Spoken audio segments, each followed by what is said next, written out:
what's up and welcome back to my channel. Now today I'm going to be giving a review for the film Kraven the Hunter. Now this is the 6th film in the Sony Spider-Man universe, which hasn't really been doing too good except for like the Venom films.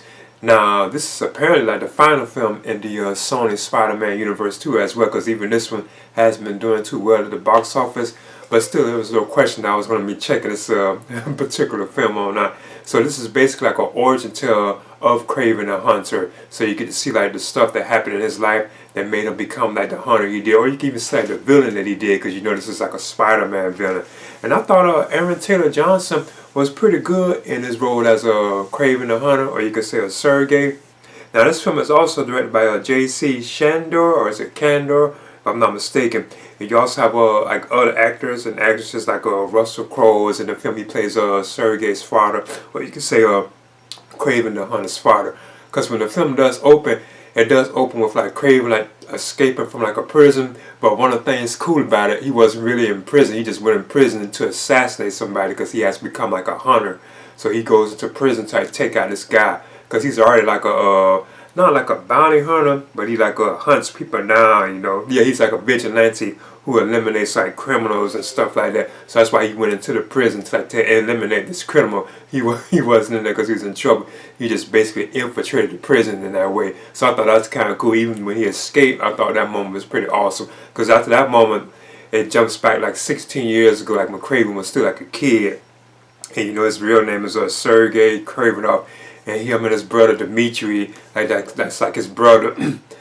They go on like a hunting trip with their father because their mother just died. And you know his father's played by Russell Crowe, because his name is Nikolai Kravenov. So Nikolai takes his sons, he takes Dmitri, and he takes Sergey, I mean, on like a hunting trip. And this is when Sergey gets injured by a lion. And he almost ends up getting killed. But this young girl, like I think biracial type girl, she comes and gives him like this serum that grants him like superhuman abilities and stuff like that. And his like instincts are much stronger and everything, like an animal, you know.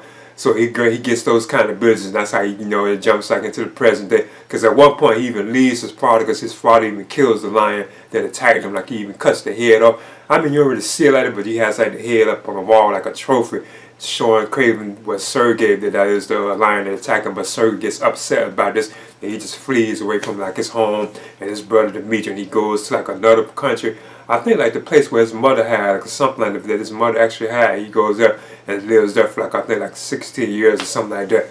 So yeah, like then it jumps back to present day. You can see there, you know, he has become like a vigilante with like his superhuman abilities, being able like to instinctively like sense anything, and you know, kind of move like an animal, because he can crawl up buildings and he can run, he can chase down vehicles and stuff like that. I always thought that was kind of cool that we get to see that. So yeah, I thought that's kind of interesting. Plus he also comes across the girl who is now older too as well, Calypso, because she's played by Ariana DeBose, I think that's how you pronounce her name. And she is like a voodoo priestess, and she's actually Kraven's love interest, like in the comics, because I even knew about her. Like Calypso, she's actually like his love interest. So yeah, they develop like a relationship and so. But he does continue to go on like eliminating all these criminals and stuff. So that's where you can kind of tell, makes him like an anti-villain, because he constantly does throughout the film. And at one point there are on him, and now the people are starting trying to find him, like, you know, hunt him down. But yeah, you also like another character, and I guess you could say this is like the antagonist of the film. I think his name is Alexei Sisevich, and of course you know he's like the Rhino. Now he's played by Alessandro Nivolai, I think that's how you pronounce it. So the Rhino, he has the ability to turn himself into a rhino. So he takes stuff, you know, that he can put into him, and they make him like strong and turns him and stuff like that.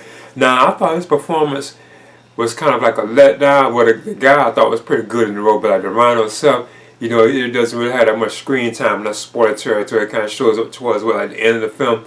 And I thought it was still kind of like lackluster, like when they had like their fight or whatever, like it looks like Kraven kind of defeated him real easily, from my opinion. But there are also other like characters from like the comics that show up in here. Like I don't want to spoil it, like, because it's like spoiler territory. But I touch on some of the ones that show up. Like, you know, I guess anybody, if we really know the lore that way, you know, Chameleon's there and so on. Like I said, it's like other people like that, but that's really about it. Now the film doesn't really have any Cause I thought it doesn't happen in like after credit scene or anything like mid credits. It just ends once it's like actually like through, you know. But overall, I thought I must admit I'm hearing that the film is getting like review bomb, like, and I think on Rotten Tomatoes I think it does have like 20s or something like 20%. But I thought it was still a pretty solid film. Like the action scenes in the film were like done very awesome. Like they were awesome, and the way you can see like Kraven in action, I ain't gonna lie, I would definitely love to see see him confront Spider-Man. Like in the Spider-Man movie, you could just tell they would just go together. Cause the way he can climb off walls, he could run down, and he has super strength and all that. He would just look so awesome, like fighting Spider-Man. You know, like in the Spider-Man film, I think that would be cool. And again, I thought Aaron Taylor Johnson, I thought he's pretty good in this role as a Sergey or Kraven. He has like humor and stuff at times, like he makes like jokes and stuff like that. But it does seem like he really took the role seriously and really cared about the role. I thought he looked awesome, like a fit for the role. I thought he was pretty cool in it. I like how he takes certain things from like the lore of Kraven too, like the Spider-Man comics and stuff, where he has like there was one point in the film where he has hallucinations with spiders and stuff like that. Cause yeah, there's like another comic book villain in this film too, known as the Foreigner, and he can cause like well, not really. He just put stuff like in the serum, and he shot it at Kraven and gave Kraven like hallucinations of like spiders coming down on webs and stuff like that.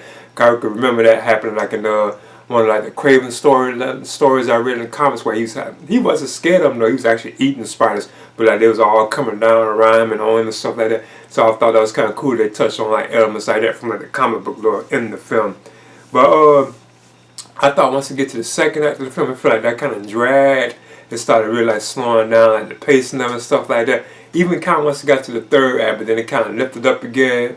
But I do feel like it was really dragging around at that point. And another thing I thought was kind of interesting was like the actual like serum that Calypso gave to Kraven when they were kids. It's like they don't really ever really touch on that. It's just like you would think that he just had super abilities, like superhuman powers, like Kraven himself. It's like they don't really go into that enough. Like the serum and stuff, for some reason I thought that was kind of odd that they weren't really touching on that. Like you would think Kraven might even have a grudge against Calypso because she gave him that serum that made him super powerful like he is, you know. So you thought she even had he would have a grudge against her, or you know. But I don't know, it seemed like they should have dwelled into that more, from my opinion, you know. But other than that, I thought it was a pretty entertaining film. I mean, it is stuff I could see where like a lot of the people are complaining about the reviews and stuff like that. But I thought it was still like a pretty decent, like an entertaining film. It was good, getting a good look at Kraven and Sergey. I thought that was kind of awesome, getting to see like what he went through, like an origin to basically what happened with him, what made him become like a villain and stuff like that. Because he's against people killing animals and stuff like that. He don't want you to hurt animals, you know, and stuff. But yeah, in the end, Kraven the Hunter, I feel like it was kind of C, but I'm gonna go ahead and give it a B minus. I really enjoyed it more than that. I really thought it was like entertaining. Like I said, I would love to see him like in a Spider-Man film, like with some action scenes. Even if it's not Aaron Taylor Johnson, I would just love to see him too. Go ahead, because the way Kraven is moving in this film, like climbing up walls, and like I said, I would definitely love to see him in a Spider-Man movie, even if it isn't like Aaron Taylor Johnson like playing the role. I want to see Kraven go up against Spider-Man. I think that would be so awesome. But anyway, I'm giving this a B minus. Please leave a comment and subscribe too as well.